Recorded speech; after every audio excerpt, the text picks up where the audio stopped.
This is Optimal Relationships Daily, episode 913. Feeling Unloved. You Don't Love Me, Nobody Loves Me, by Vironika Tugaleva of Vironika.org. Hello, everybody, and welcome to ORD, the podcast where I narrate to you from different pieces of relationship-oriented content from around the world each weekday, giving you 5 chances a week to learn about and improve the relationships in your own life. I am your host, Greg Audino, and I am back with you on this fine Wednesday, equipped with a post from one of our regular contributors, Vironika Tugaleva. She's going to be talking about self-love and how it can affect the love we share with others in addition to just ourselves.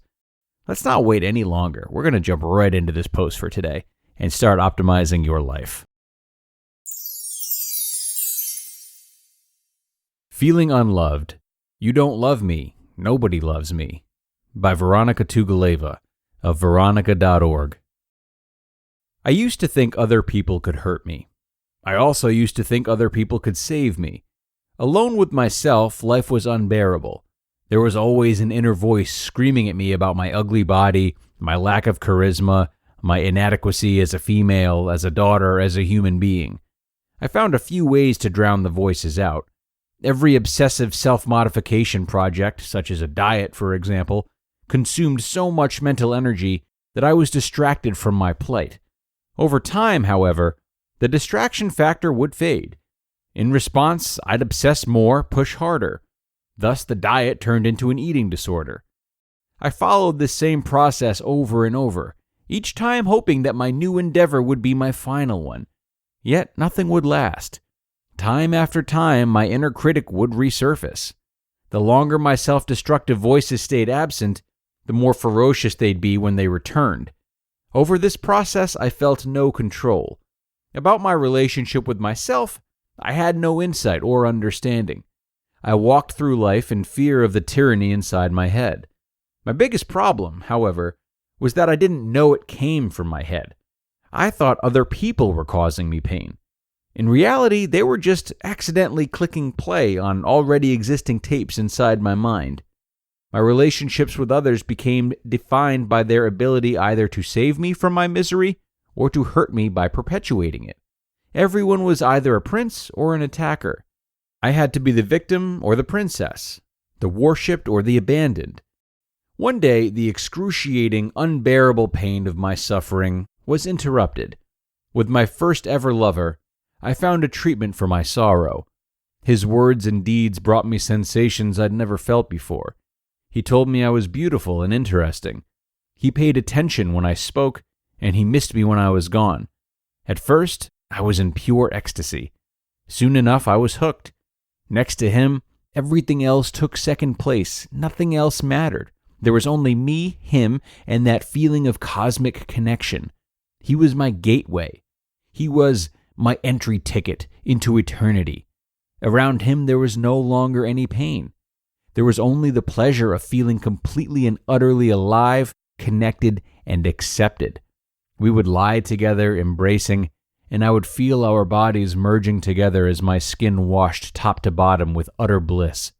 I thought I'd never have to feel pain again. About a year into our relationship, after I'd shared with him the intimate stories of my life to date, he said to me words I have never forgotten. "People have treated you badly in the past," he said, stroking my hair and embracing me. "I'm going to do better. I'm going to treat you better." I remember thinking, right then and there, that it was the happiest moment of my life. And for a long time, it really was. I was convinced that the darkness had been vanquished and that he had been my savior. I thought I'd found the Prince Charming that most women could only dream about. Soon enough, the fairy tale showed its true face. We grew up and moved in together. Real life took over. He worked long hours and I went to school. He wasn't home very often, and I spent many nights with myself. Without him there, I was alone with my mind, my self-loathing, judgmental mind. The thing about hating myself was that I didn't realize I was doing it. I didn't know that everyone else didn't talk to themselves like I did. I didn't even realize I was talking to myself in any particular way. All I felt was the same old misery, the same old suffering. The moments without him became pure torture, and in my mind, it was all his fault. "You don't love me. You told me you'd do better," I would hiss through tears and anger. That really stung.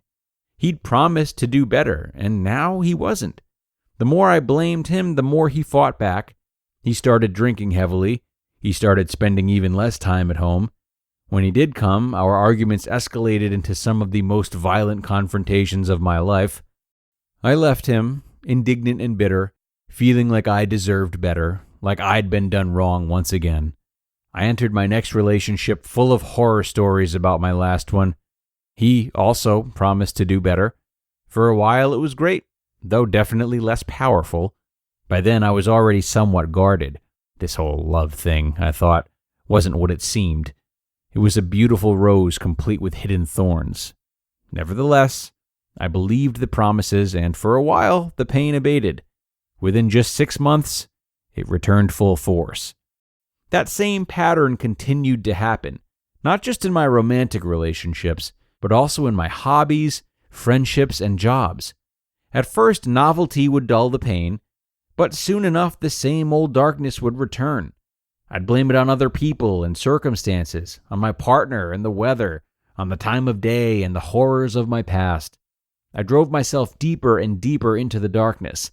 I did things that made it harder and harder for me to face my own reflection. Eventually, I didn't face her at all. I lost all sense of morality and conscience.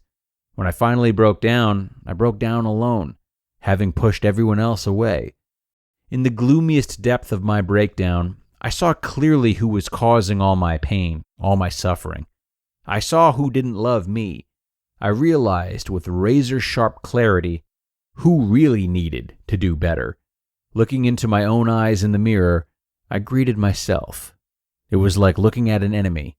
The eyes stared back, distant and hostile.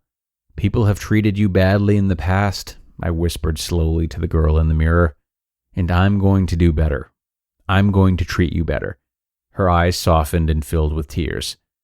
My enemy turned into a friend. You just listened to the post titled, "Feeling Unloved.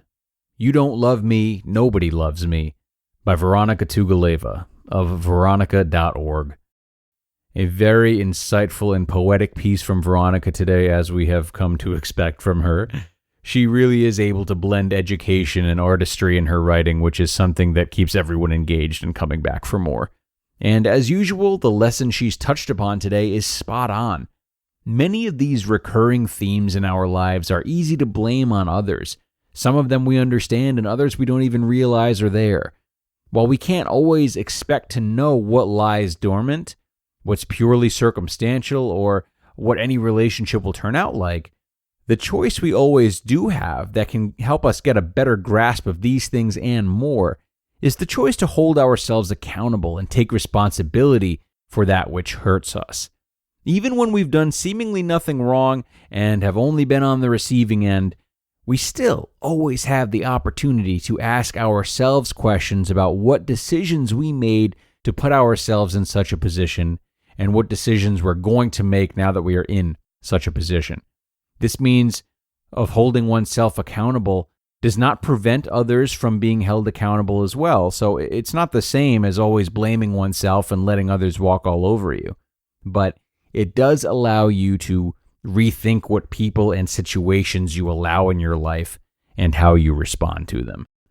Time to get out of here, everyone. Thank you so much for listening today and showing up for another wonderful post from Vironika Tugaleva. Tomorrow we shift gears with a post from Whole Motherhood as we explore parenting relationships. So do come on back for that as we continue along this week of education and inspiration.